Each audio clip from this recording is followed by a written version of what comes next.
Welcome, everyone. So good to be together again. I'm excited to learn with you.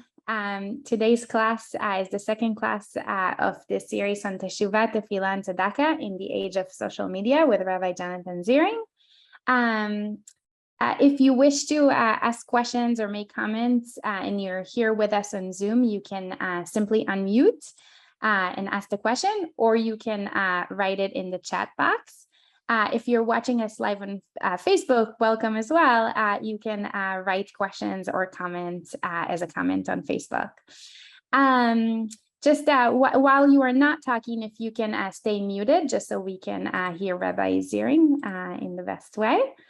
And today we're going to continue our exploration of how the three classical processes of redemption spoken of during the high holiday season, Teshuvah, Tefillah, and Tzedakah, have been altered by the prevalence of social media.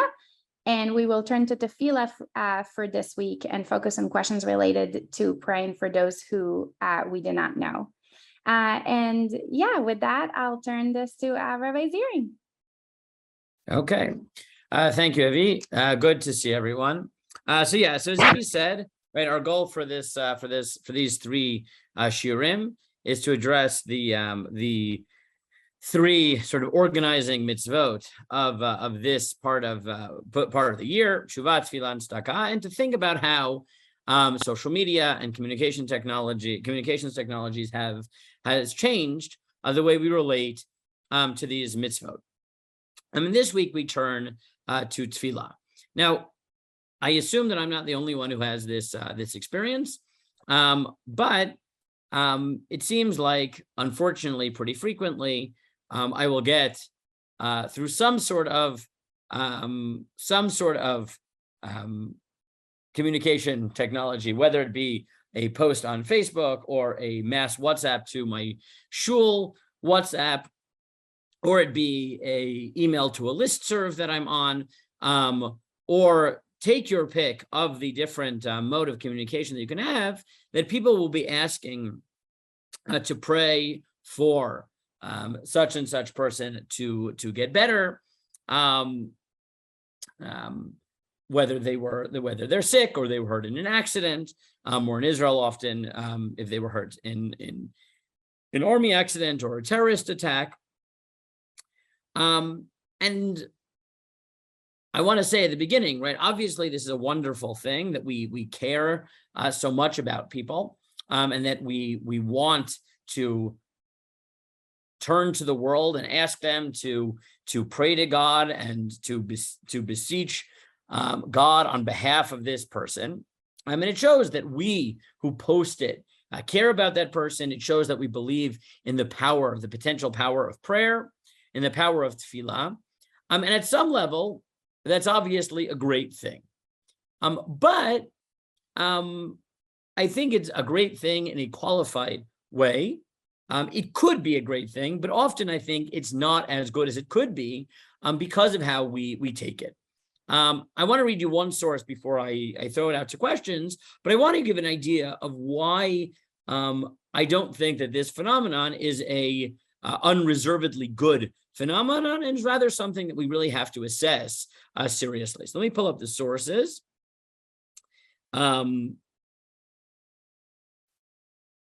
What happened to my sources? Here we go. Too many windows open here. Okay, one second. So if you look at the first source, I'm just going to close out everything on my computer so that I can find it. Go. Okay, and share screen. There we go. Okay. So if you look at the first source, this is a source from Halichot Shlomo, which records the practices of Shlomo Zalman Auerbach, his halachic rulings. This story to me is quite striking about what tefillah could be. And it goes as follows: Ragil haya Rabbeinu lomar. Our master, being Shlomo Zalman Auerbach, was wont to say, "De mikol makom ein litpalel hacholeh betoch hatfilah, ela im yesh lo kesher kolshu elav umargish b'tzaro." You shouldn't pray for an ill person during the Amidah unless you have a connection to the sick person and you feel their pain. Because you shouldn't come before God, the King of Kings, without a reason or justification to ask for on behalf of someone else. And then he tells a story. And he would tell the Mariel Diskin, Shepam Bikshu, Yeshua Lev Diskin, Shepam Bikshu Adam Litpalel Ba'ad Choleh, that once he was requested to pray for a sick person. You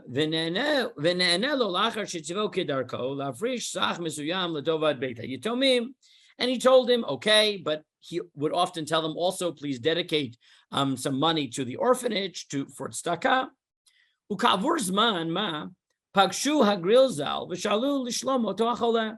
After a while, the Maral Diskin met this person who had requested him to pray on behalf of the third person, and he said, "How's he doing?" Va'anahu shehivri kvar bezrat Hashem, and he said he's already healthy, thank God. V'nitraim alav, and he was furious. He thundered at him. Al shelo bisru al kach, that he didn't tell him.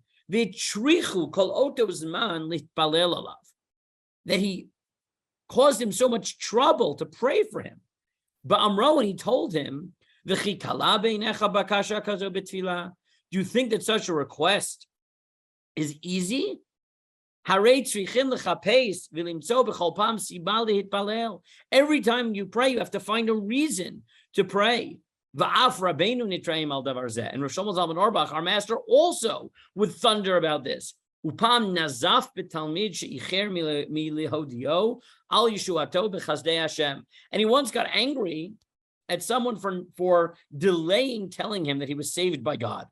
Va'amar, and he says, Shlosha pa'amim bayom hinini koev. 3 times a day, I'm in pain. Me'atzer b'tzarcha, I feel your suffering. V'lama rak atam atzato l'nachon lo hodieni. So why only now do you decide to tell me? Right, so that is what the piece I wanted to start with, Rabbi Shlomo Zalman Auerbach. What do you think about that piece? Right, what does that piece make you think about? What does it tell you about the way that Rabbi Shmuel Diskin, Shlomo Zalman, how they experienced prayer and how they thought one should experience prayer? Okay, so Noah says, I love it. I also love it. I think it's a great piece, right? So what do you love about it? It's an amazing piece. It's a fascinating piece. But what is so amazing, right? So Noah says it's this focus on empathy, right? That this idea that prayer requires not just like a theoretical acknowledgement that there's someone out there in the world that needs help and God can help them. And you know what? So as many people as can bang on the gates of heaven, great. Right? Rosh Zalman says that's not how Tefillah works. Right? That's not how Tefillah works. If I wanted to be audacious, but I think this is actually what he means. He says there's two ways you could think about why it's proper or the proper mindset for us to pray for others. Right? One is to say that I pray for others because it's legitimate for me to care about what happens to other people. And even if it's in the theoretical, whatever it is, if I care, I want them to get better. I don't know who they are, but I want them to get better because what's wrong with people being healthy? So I can pray. The other way is to think about it differently and say, listen, prayer is fundamentally about my relationship with God. When I need something, I turn to God. But what empathy allows you to do is to feel the other person's pain. And if I truly feel someone else's pain, so then I'm not just praying for them. I'm praying for them because I need this. I need them to get better for me. Because I care, I feel their pain, I feel their suffering, I feel they're sick, I feel how sad they are. Right. So Noah says, right, that there's folk knowledge, that there's something special about praying for people who need what you want. Right. So this is actually in the Gemara. right? The Gemara says that if you pray for what someone else needs and you need it also, so that's a special merit that that you will be God will respond to you first, right? There is this idea that there's something unique about praying for someone else when you identify with that same need. I mean, I think this is just it's an amazing piece, right? That Rosh Shlomo Zalman and Ramar Diskin take it personally, right? They said, listen, I put myself out I went out on a limb for you, right? Every day, and it's painful, right? Anyone anyone knows that whether you are if you're a good friend or a good family member, a parent, a child, a sibling, and you're really there for your friend, parent, sibling, child, whatever, who's in pain, it's exhausting, right? It is hard because you really are in it. And therefore, Rosh Shlomo Zalman says, look, it's as if, right, if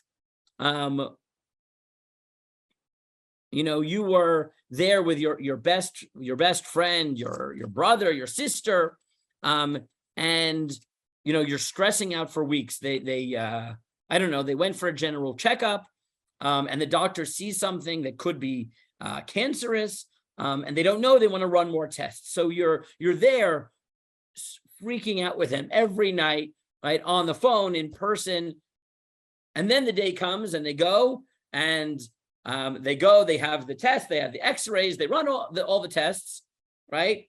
And then you hear nothing, right? And then a day later you hear nothing, right? And then you call up and you say, what's going on? Are you okay? And your sister says, oh, of course it's fine. It was all fine. And you say, well, what is wrong with you, right? We were in this together, right? I was there for you, stressing out. You're now relieved and you didn't tell me. Like, what? Do you think I don't care, right? Did my empathy mean nothing to you, right? And Rosh Shlomo Zalman says that's what prayer is supposed to be. When I pray for someone else, that's what it is. I feel their pain. And one of the outlets I have to feel their pain is I turn to God and say, it's not fair, right? Help my friend, help my sibling, help my parent, help my child, because I'm right there with them. So now, with that very powerful piece behind us, right? And when I first read it, this is what I thought of. I said, okay, if that's what tefillah is supposed to be, and we'll see in a minute why it's supposed to be that way. Now, okay, Noah says, I could see people being a bit upset by it. Someone making your pain more about them than you. You're right? It could be that maybe I have to soften my tone, right? And say it's not more about me, right? Right? There's this danger in empathy, right? There is this danger in empathy, right? That, right? And in very formal terms, sometimes people will distinguish between empathy and sympathy, or empathy and compassion, right? Where empathy is where I feel the other person's pain, and sympathy is I care about the other person and feel for them rather than feel their pain. And it's true, right? If you focus too much on empathy, it becomes about you. On the other hand, many studies have been done showing that empathy can motivate people to act in a way that sympathy can't. L'tov u'l'ra, right? In both directions, meaning that could be a good thing because it makes you act when otherwise you might be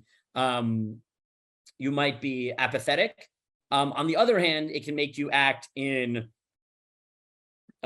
questionable ways, right? So, if you see a moving video of one particular person, one particular child in some village in Africa, you're more likely to give money than if someone gives you statistics and says, give them money and you can save 1,000 people, because 1,000 people, you don't feel the pain, even though objectively it's worse, right? So empathy does have dangers to it. It becomes about you, and it's about relieving your pain. That's definitely true. But on the other hand, right, a certain amount of empathy does show how much you care. So I agree with Noah, you have to balance it a little bit. But whether we focus on empathy or we soften it to sympathy and say, okay, not empathy, right? Not I feel your pain, it's about me, but I really care. And the fact that I really care about you is what justifies my tefillah. Okay, we'll call it sympathy, right? Or compassion. Still, whichever formulation you take, this is a far cry, right? A very far cry from the reality that we face when we ask the whole wide world to pray for, you put up a name with no face, right? I'm forwarding on this message, right? My cousin's cousin is in the hospital, and I forward that message on to my shul Facebook group, right? Or my shul WhatsApp group, right? So now it's the person in shul that I sort of know has someone who sent on a message from them and says, say this name. It has no, right? They need Rachamei Shamayim. They need God to have mercy on them. It's generic. The name means nothing. There's no face to the name.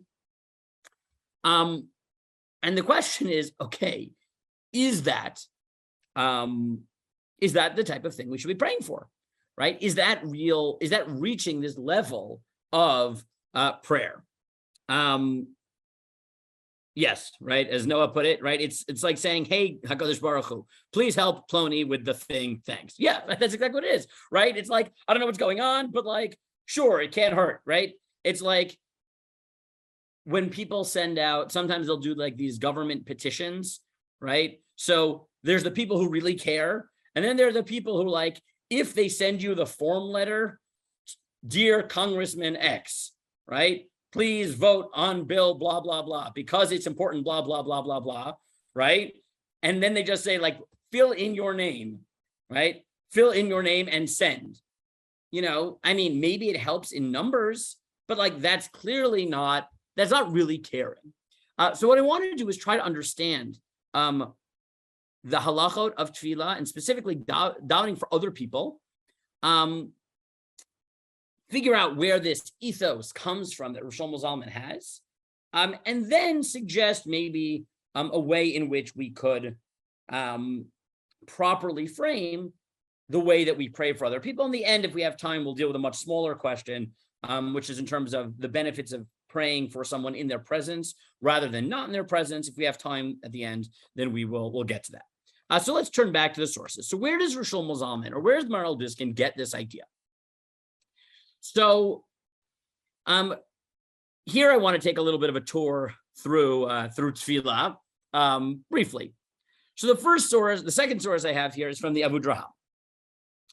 And this is really, to me, this is an overarching statement about the value of Tefillah. So he writes as follows: Hashar Hasheni levar ber tikun Tefillah v'inyaneim. I want to explain prayer. There's a biblical commandment to serve God through prayer. Okay, that's a dispute between the Rambam and the Ramban, between Maimonides and Nachmanides. The Avudraham sides with the Rambam. The source is V'avatem Hashem Elokeichem v'omer lavdo b'chol levavchem, because the Torah says, serve God with all your heart. And he notes, on a biblical level, the gam ein letfilot minyan min Torah. Biblically, there is no set number. On a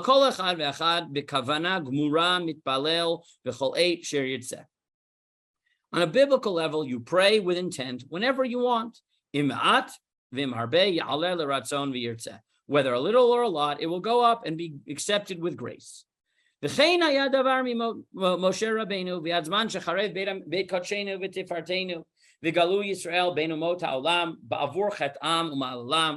And this is how it was from the time of Moshe until the destruction of the Beit HaMikdash, and they're being exiled amongst the nations because of their sins. And they were mixed among the other nations.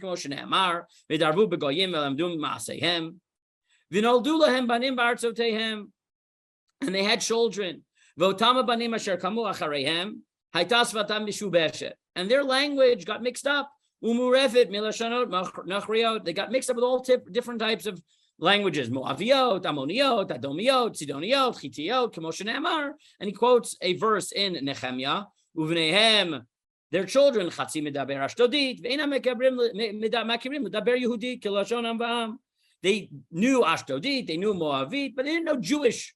They didn't know Hebrew, Yiddish, really, right? Yehudit, Jewish. So they couldn't pray as needed in Hebrew.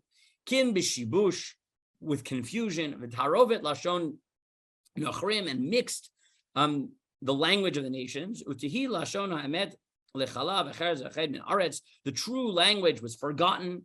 V'kasher ra'u anshe knesset agdolah zot hara'ah. And when they saw this great evil, the men of the great assembly, amru lechuven elcha be'or elokeinu neshama parim sfatenu. Let us go in the light of God and replace the cows that were offered as sacrifice, replace it with our lips with a prayer. Anachnu v'kol kahal adatenu, u'litakena tefillah nikreit avodah, and to establish prayer, which is called service. Asher al lashon kveda v'safa brura v'lashon ksara sacha yishara, right? Beautiful and clear. Mechalat lashon achriya mitara, right? Clear from these foreign languages. Kidei shetiyeh lashon kalav b'fesh kura. Right, so this is a little bit of a history. And then we cut to the Amidah 3 times every day. So that's the background of how we got to organized prayer, right? Set organized prayer. As the Avodah tells us, this was not an ideal, right? The ideal was that people prayed when they needed it, right? When they needed it, they turned to God. But then historically, and again, this is found in the Rambam as well, but the Avudraham is a little bit more, tells the story a little bit more as a narrative, so it's helpful to make this point. He's telling us as follows: listen, the original institution of prayer is to turn to God when you need him. Now, if that's the case, it's clear that the very identity of prayer at its core is that, right? Is I turn to God when I need him, when I feel like something is amiss in my life and God can provide for it.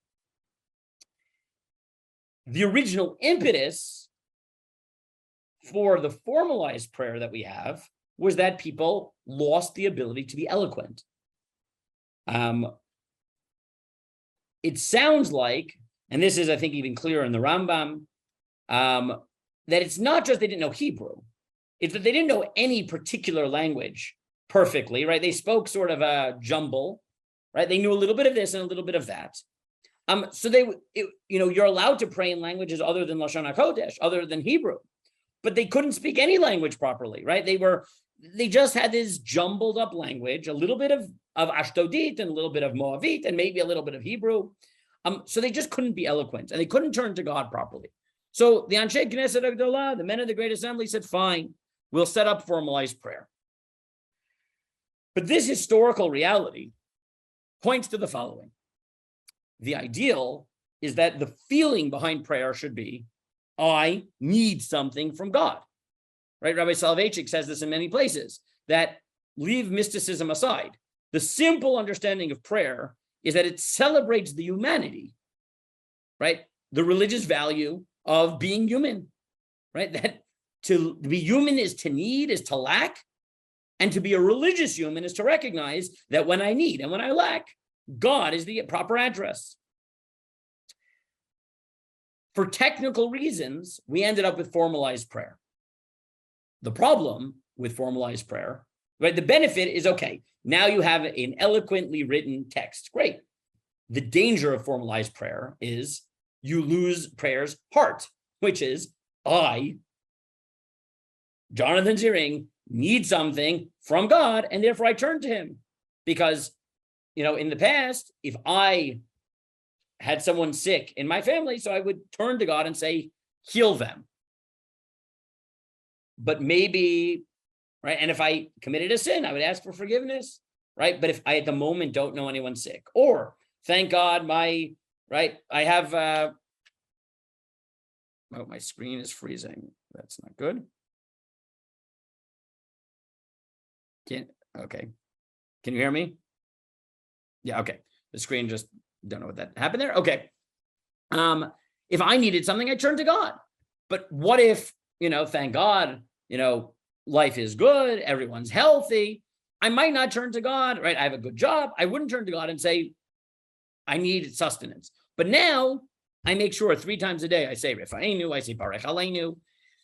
So there runs the risk of losing that heart of tefillah. So how do you solve that? So this is something that to me is super important, and people forget this. And that is that when the Anshe Knesset Agdolah set up the formalized prayer, they did not negate, even in the context of formalized prayer, as we'll see in just a second, either the ability or the obligation to incorporate your personal prayers into the context of the Amidah. And that makes sense intuitively because it keeps the spirit of prayer alive. So if you look at the next source, let's turn to the following Gemara in Avodah Zarah. The Gemara says as follows: Amar Rabbi Yehuda Amar Shmuel, halacha, the law is shoel adam tzrachav v'shomei tefillah. You ask for your own needs during the bracha of shomei tefillah. Now, there are two very different ways you could read that. One is you may ask for your needs during shomei tefillah, or you must ask for your personal needs during shomei tefillah.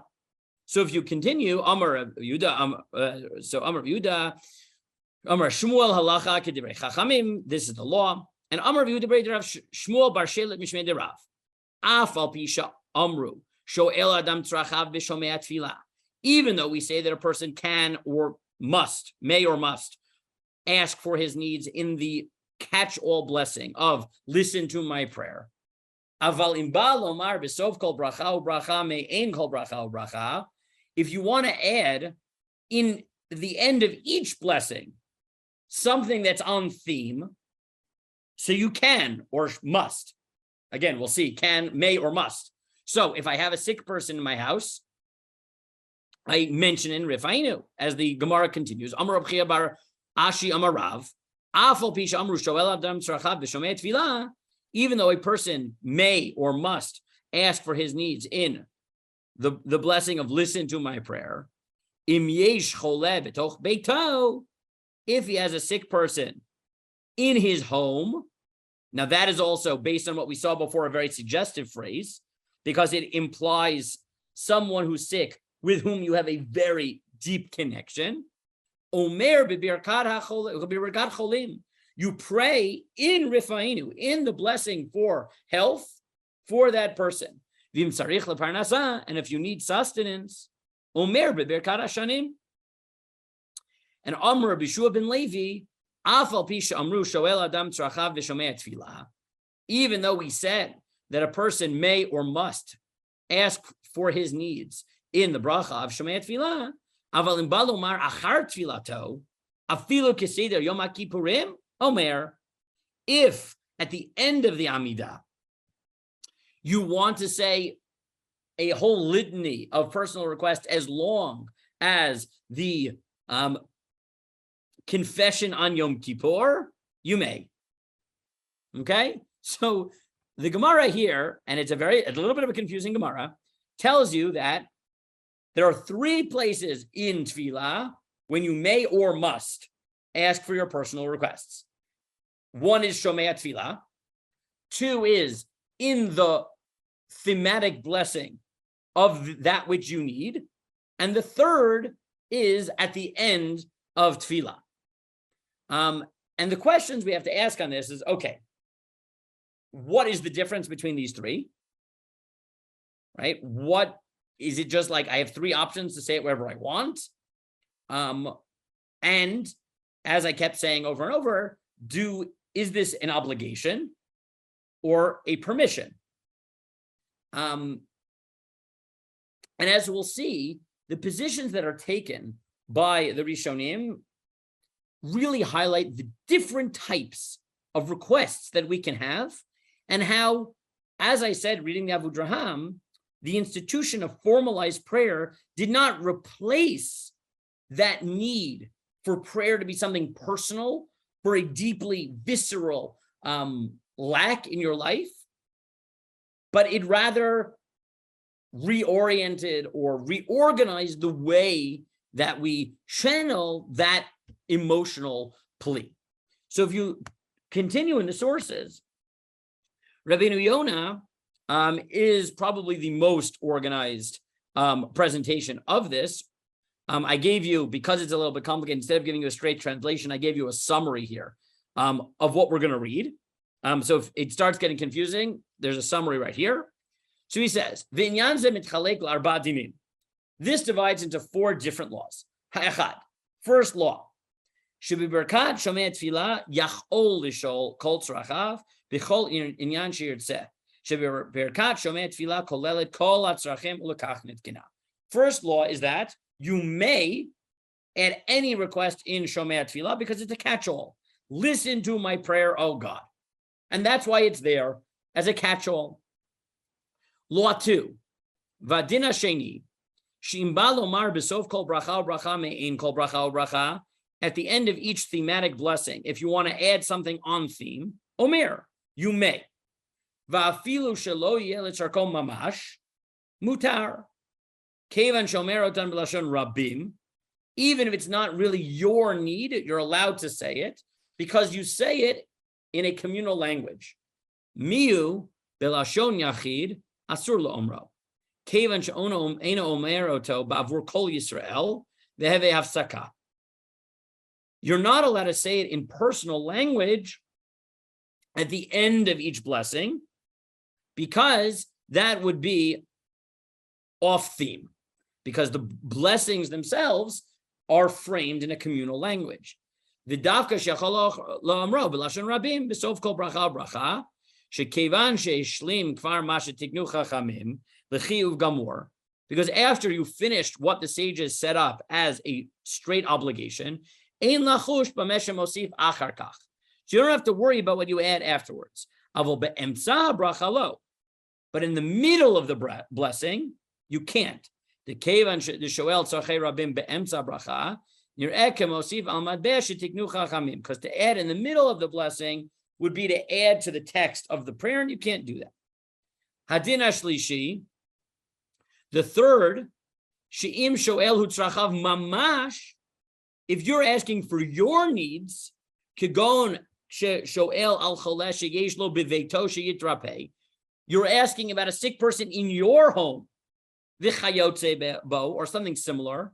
Yachol omro b'lashon yachid. So then you can pray in singular language, right? May Avram ben whatever get better. Va'afilu be'emtza bracha. Even in the middle of the blessing itself. V'hainu da'amina, and that's what it says. Im yesh lo choleh betoch beito omra beberkat hacholim. V'lo iskir bekan besofer bracha elo beberkat hacholim stam ka'amar.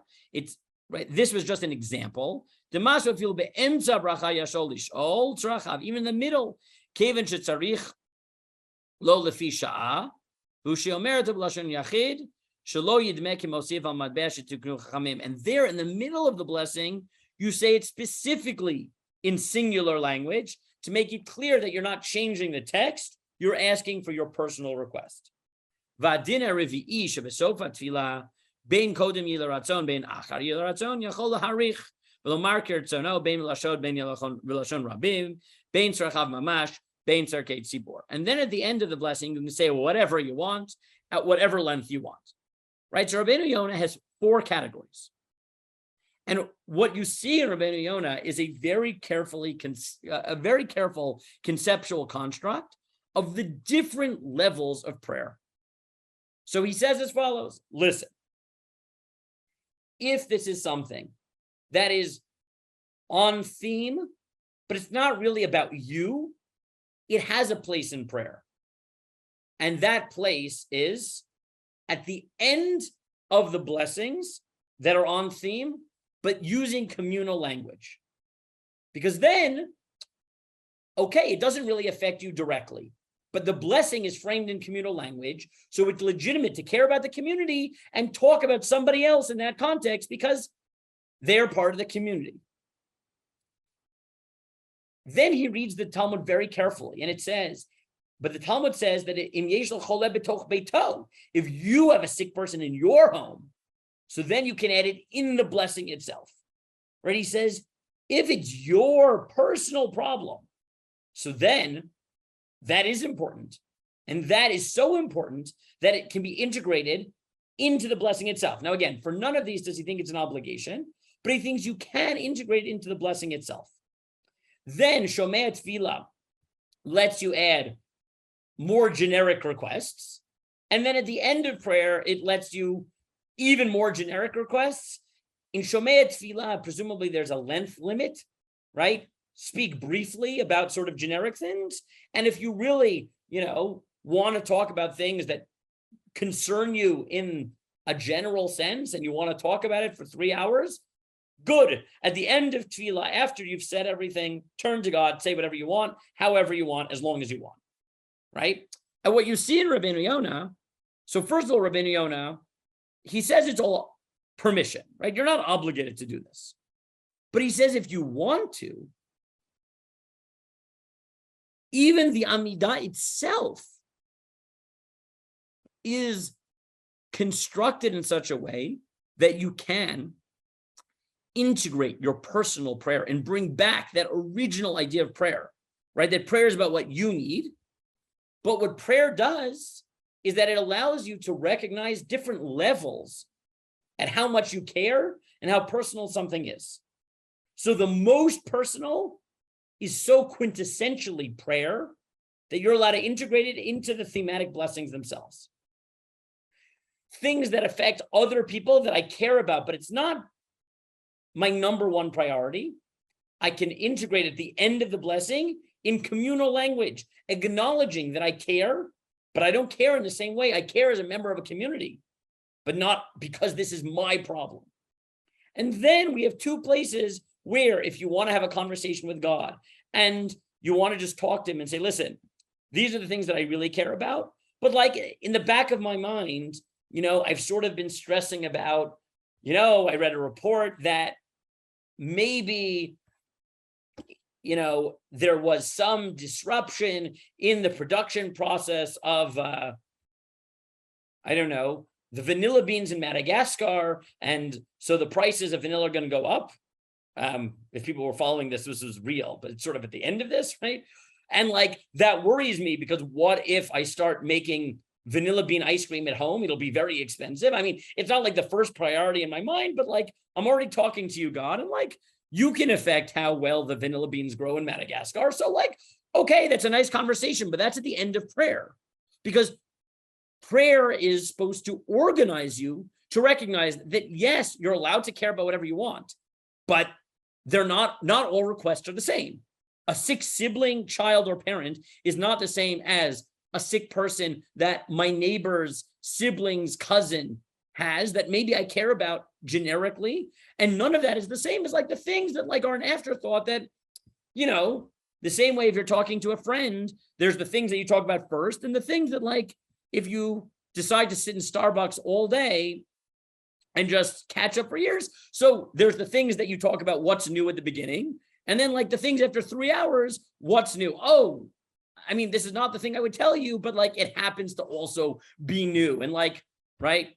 So, the beginning is what's happening with me. What job do I have? My health, my community, how the kids are doing. And like, I took up, now obviously Noah says, what if vanilla beans are integral to your business? So then that goes in Baruch Aleinu, because for you, that's your sustenance, right? Then it gets into Baruch Aleinu. But what Rabbeinu Yonah shows you is that it's legitimate to care about things at different levels and to not pretend, right? What Rabbeinu Yonah adds, I think, is that it's important to not pretend that I care about all things equally, because you're not allowed to, right? If you want to talk about someone who's sick in your house, you have the right to add it in the middle of Rifa'inu.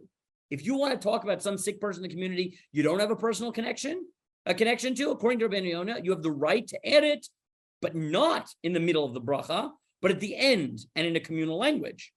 And if you want to talk about whatever, so you have the right to do that too, but relegate it to Shomei Tefillah. And if you want to go on, relegate it to the end of prayer. Don't pretend that I care about the price of vanilla when it's not my business, right?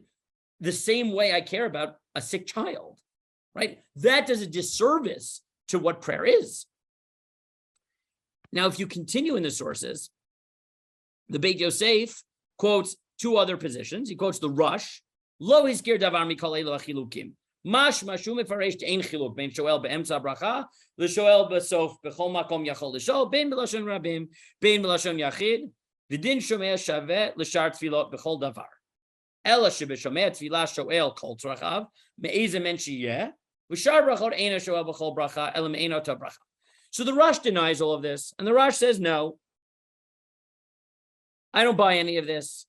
The only difference is as follows. I have 2 times I can talk about any request.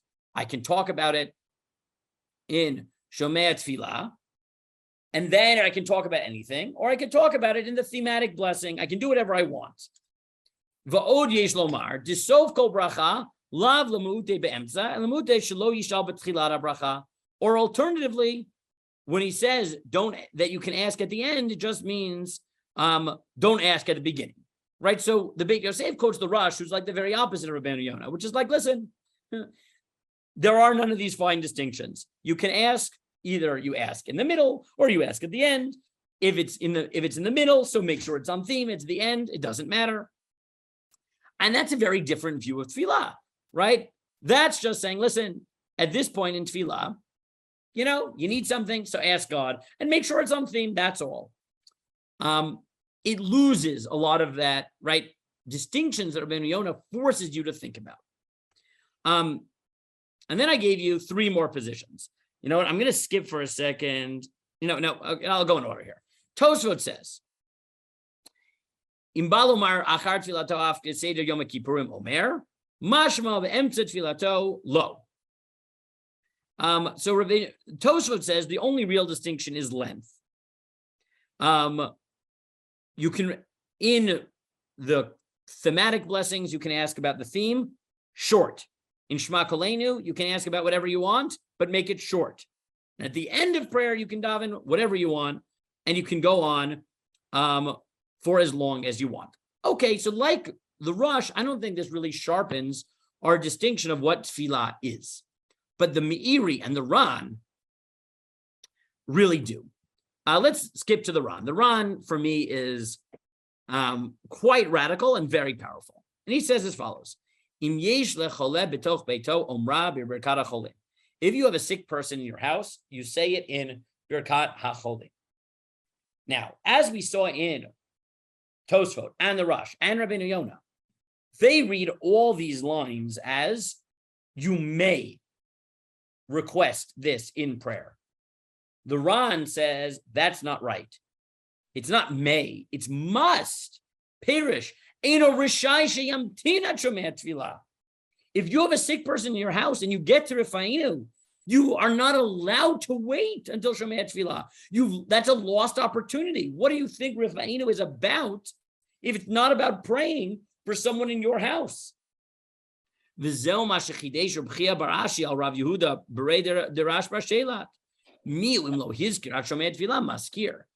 if you forget, you weren't concentrating, you spaced out, so then Shomei Tefillah, you can make it up. Now that's a very different perspective, right? The Ran is telling you, this isn't you may. Prayer at its essence is, if something is wrong in your life, you have to turn to God. And just because we formalized prayer, that doesn't change that. The reason we have a bracha, a blessing about heal us, is that when you get to it, if you have a sick person in your house and this is real for you, you had better use that opportunity to turn to God and say, God, heal my whatever. And what is the Shomei Tefillah doing? If you miss that opportunity, then you'd better make it up. This isn't you're allowed to, it's you must. And you get 2 chances. If you were derelict in your responsibility the first time around, then I'll give you a catch-all. But you had better make sure that by the time you finish your Amidah, the things that really bother you in life, the things that are important to you in life, you said it to God, because that's what prayer is. Right? Now, that's a very different perspective. That's a very powerful perspective. And it reminds us, as I said, that we didn't lose that essential nature of tefillah just because we formalized it. One more perspective here. The Meiri says as follows. Also very interesting. He says, "Kfar yadata sheshmonasrei brachot shebetfilah nitkenu bichlal kol ma shetzarich laadam v'she'eino rashai lafsik b'intayim l'shloot tzarachav bifrat ela b'drachim yiduim." We know that the Shmonasrei, the 18 blessings of prayer, were established for all the things that you need, and you can't break it up except in very specific ways. V'hu, what are they? Shimba lomar b'sof kol bracha bracha me'ena bracha. Omer, at the end of each blessing, you can talk on theme. Ubilvad b'tzarichla, but as long as you actually need it, right? So again, the Meiri takes it not as a must, but as permission. But like Rabbeinu Yonah, he says you only have permission to change the text of the prayer on the thematic blessings if you need it. If you have a sick person in your house, say it in the blessing of heal us. And if you need sustenance, so say it in the blessing for sustenance. But you don't ask something off theme.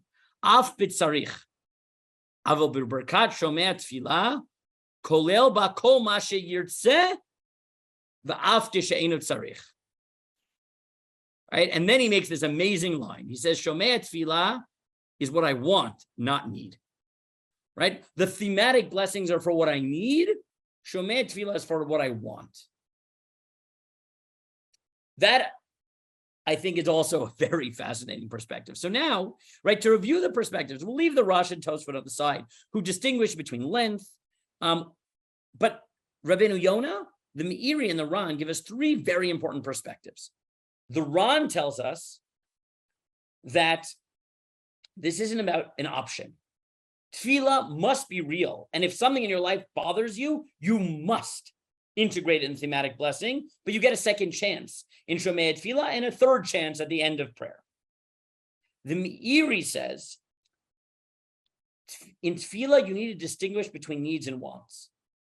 Needs, you integrate into each blessing. Wants, Shomei Tefillah, it's legitimate, but it's different. And Rabbeinu Yonah says, you have to be even more precise. There's personal needs that affect you, that goes in the thematic blessing. In the middle,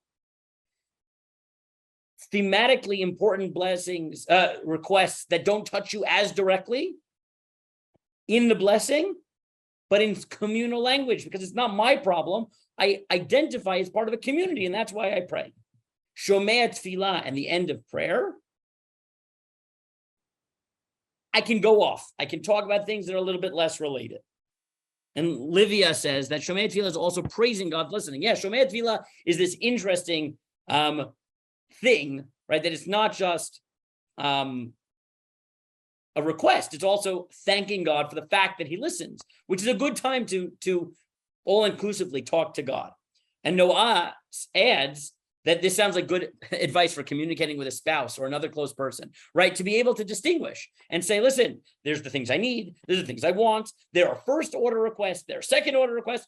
I agree with you, right? You know, the modern thinker who really has taken this farther than anybody is Rav Dov Zinger, or in English, Rav Dov Zinger, who wrote his Manual to Tefillah, which is a basically the summation of years of running these tefillah workshops, where he did exactly what Noah said. He took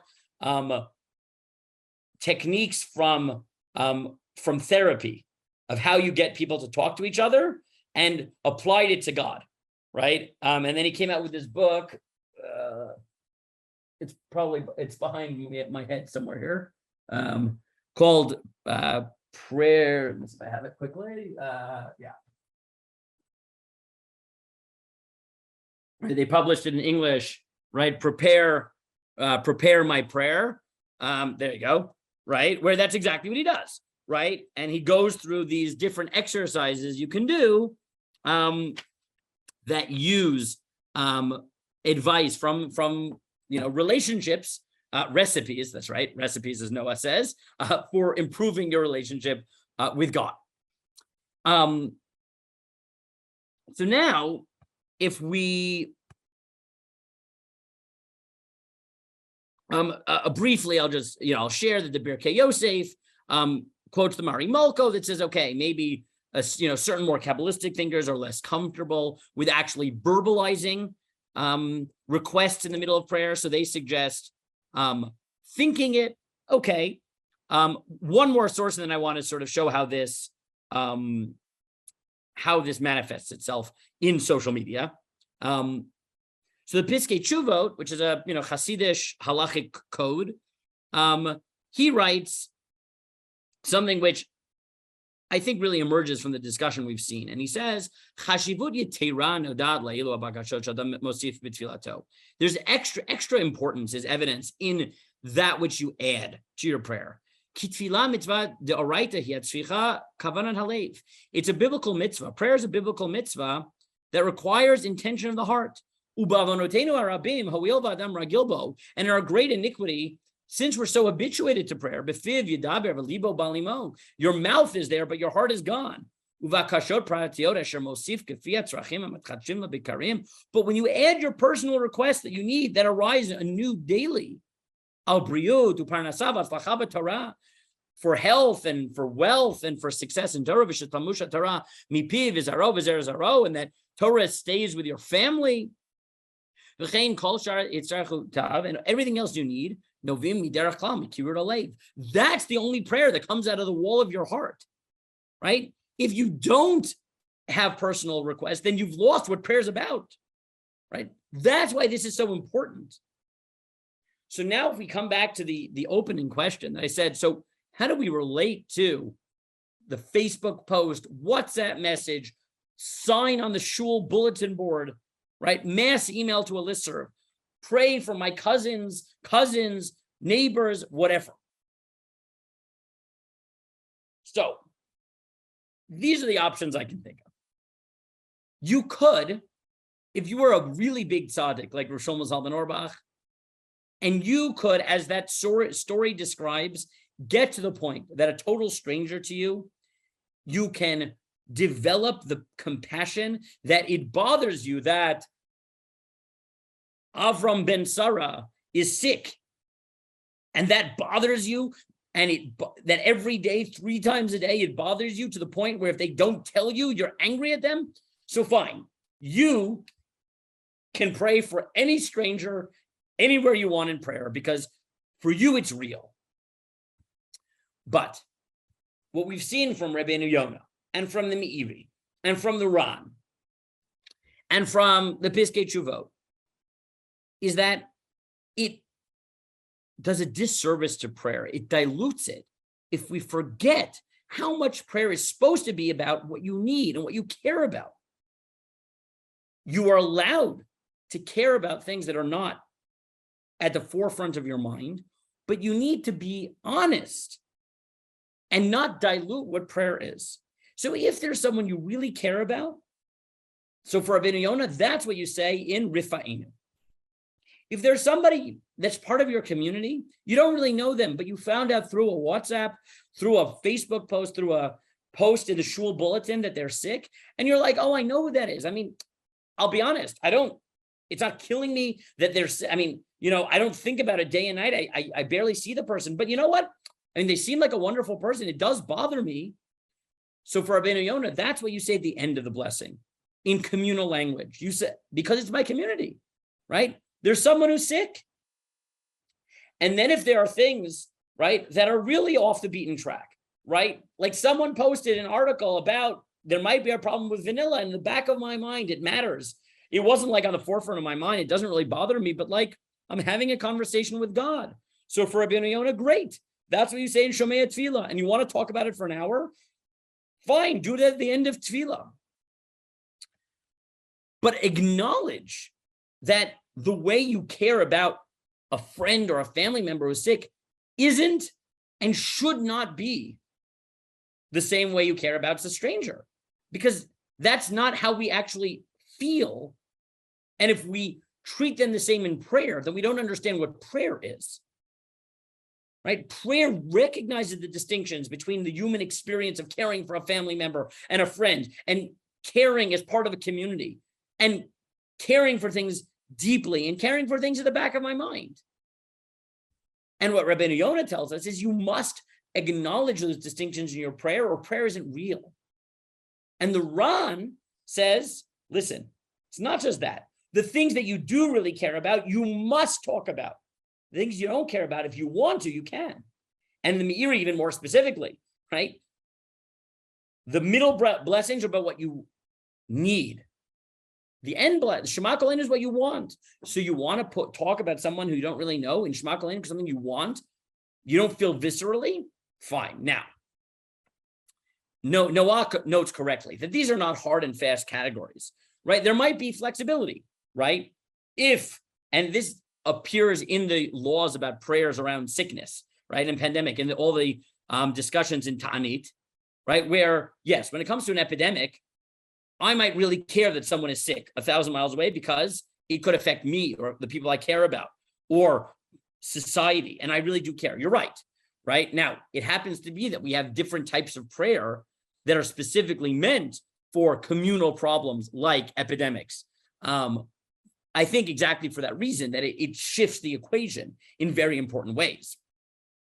I mean, we don't have time to get into it now, but yeah, the laws of, it is interesting to note that while the Rambam counts one mitzvah to pray daily, he has a separate mitzvah to pray in time of communal need. That those are actually two different tracks. And that I think points to the distinction that Noah is saying. So just to tell you what else is on this source, and then I'll take questions. I gave you that in the Or L'Tzion and the Mishnah Brura, they lehalacha actually do distinguish between mentioning family members in Rifa'inu and others who are mentioned in Shema Koleinu.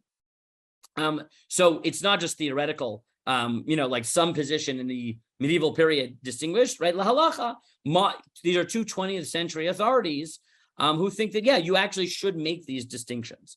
In 2 minutes, I'll just note that what the last thing here is as follows, there's a discussion in the Talmud about a problem of praying in Aramaic because, and we can't get into what this means theologically, but the assumption is that most prayers are carried by angels, and angels don't understand Aramaic, whatever that means. But the Talmud says that when you're in the presence of the sick person, you can speak in Aramaic because God is answering directly and not through angels. Now, again, I know all the theological problems here, but what this passage points out is that it's not just about how close they are to you.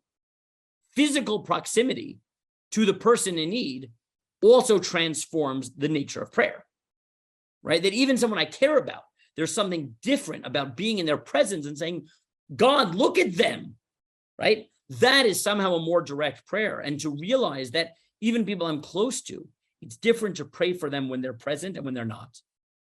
And the last point I would make here is that the halacha is that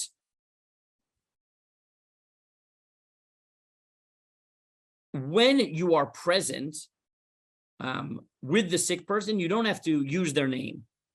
But when you're not present with the sick person, so you have to say their name in the prayer.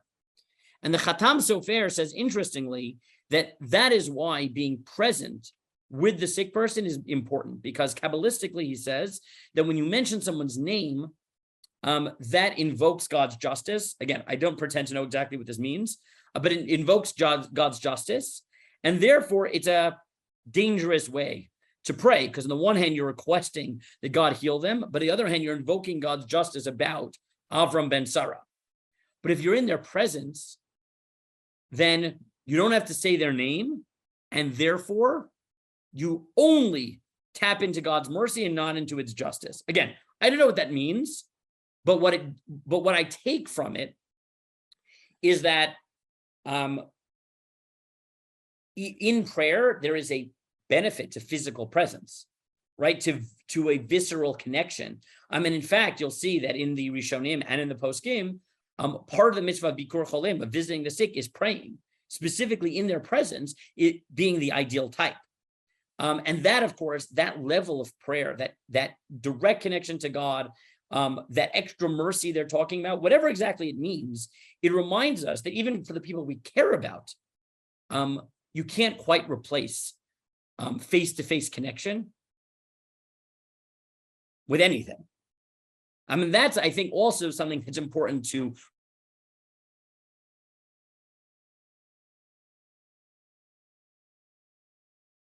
Oh, it looks like Rabbi Ziring froze for me. Oh, there you are. Oh, sorry. Maybe just repeat the past, like, I don't know, like 5 seconds. I was just reading. Okay, I was just reading Noah's point that Noah invokes the very powerful midrash that in Mitzrayim the angel would take the bodies of the babies that were baked into the bricks and bring it up to God, right? Right. There is this idea that that of of presence and visceral connection being different than like theoretical prayer. So just to summarize, I'll go backwards, right? The last thing I said is that we can't forget that just because we're connected with the people we care about and that we don't know in ways that we may never have been in the past, the fact that there's a difference of praying in the presence of the sick person, that just reminds us that there are certain things that can never be replaced by any type of technology. That's point one. And in prayer, that's as true as in anything else. And the second thing that we spent most of this year focusing on is to remember that prayer is supposed to be and must be something personal. And therefore, to pretend that I care about someone that I've never heard of as much as I do my family member is to do a disservice to prayer. That doesn't mean that prayer doesn't have the opportunities there, right? And whether it be distinguishing between what I want and what I need, or the things that are personal, the things that are communal, the things that are just in the back of my mind, or the things that I must talk about and the things that I may talk about, to at least recognize that the structure of prayer invites me to acknowledge the different levels of how much I care about something, that they're all legitimate, but they're not the same, to not be reductionist and to collapse it, and to maintain the real emotional power of tefillah. That's critical in a world where we're so connected and we're so tempted to just care about the whole world equally, but that's not how we feel. And therefore our tefillah would have to acknowledge and express our human emotions, which express themselves as religious emotions. And I think that when we think in the Yamim Noreim about tefillah, about prayer and its power, we have to remember why it's so powerful and why it's so real. And unless, as we started with, you're Shlomo Zalman Auerbach, and maybe that is the ideal goal, to be so good at empathizing with people that you can feel the pain of absolute strangers to the point where it becomes personal, maybe that's the goal. But until we get to that point, to acknowledge that the blessing of communication has made us connected with so many more people, but that we can't run the risk of therefore collapsing our relationships and pretending that it's all the same. That to me is very important when we think about what prayer is and what prayer could be, and not water it down by pretending that we care as much about the person we saw in some Facebook post as the people who are really close to us. And that's important for our relationships, important for prayer. And as we talk about tefillah, Teshuvah, Tefillah, and Tzedakah, Korin et Roag Zera, to remember what tefillah really is and could be, I think is really critical. Okay, I went 2 minutes over time, but I'll stop there. And next week we'll do Tzedakah and focus on what does it mean to have a community and prioritize your community in a globalized world. That'll be next week. Any questions, any comments? And then Noah says that I love the idea that we must tell HaKadosh Baruch Hu what's bothering us. Yeah, I think that, Ron, is beautiful, right? If we have to be honest with God, we might start being honest with ourselves. I think that's a great formulation for the Ron. Okay, any other comments, either in the chat, and I'll read it out, or verbally? I don't see any comments on Facebook, but feel free to unmute if you'd like to make a comment here, or write a comment in the chat. We'll stay for a minute to see if there are any more comments. Okay, great. So thank you everyone for coming, and we'll see you next week. Evie, any other announcements? Yeah, thank you so much again to everyone for being part of our learning community. We do have a few announcements. This evening at 8 p.m. we have a class with Rabbi Silber, exploring the readings of Rosh Hashanah and Yom Kippur. So hope to see you there. We also have 3 new classes starting next week. One with Dr. Yael Zeigler, one with Dr. Hanan Gafni, and one with Dr. Tzvi Navik. You can learn more about the classes and register at elul.drisha.org. Thank you so much, Rabbi Ziring. Great to learn with you, and I'm looking forward to seeing you all again soon.